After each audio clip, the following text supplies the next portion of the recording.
હવે જોઈશું સમાચાર વિસ્તારથી।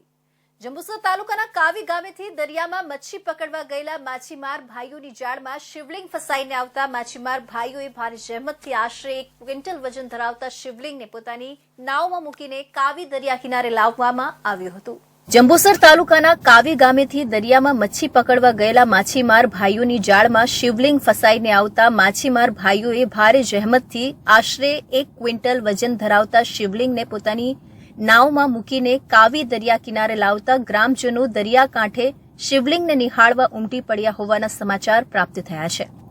પ્રાપ્ત માહિતી અનુસાર જંબુસર તાલુકાના કાવી ગામના માછીમારીના વ્યવસાય સાથે સંકળાયેલા કાળીદાસ વાઘેલા, મંગળ, કાળીદાસ ફકીરા સહિત 12 જેટલા માછીમાર ભાઈઓ છગનભાઈ સોમાભાઈ વાઘેલાની નાવડી લઈને દરિયામાં ધનકા તીર્થ પાસે તેઓએ બાંધેલા જાળમાંથી મચ્છી કાઢવા ગયા હતા।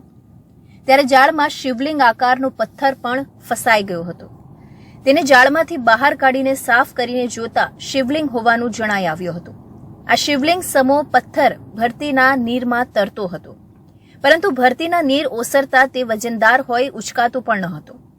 આશરે 1 ક્વિન્ટલ વજન ધરાવતા શિવલિંગને માછીમાર ભાઈઓએ અન્ય નાવના માછીમારોની મદદથી ભારે જહેમતથી પોતાની નાવ પર ચઢાવી કાવી દરિયા કિનારે લાવ્યા હતા અને દરિયા કિનારે તેને મૂકી પાણીથી સાફ સફાઈ કરતા આ શિવલિંગ સ્ફટિકનું હોવાનું તથા અંદરની શંખ નાની મૂર્તિઓ હોવાનું જણાઈ આવ્યું હતું।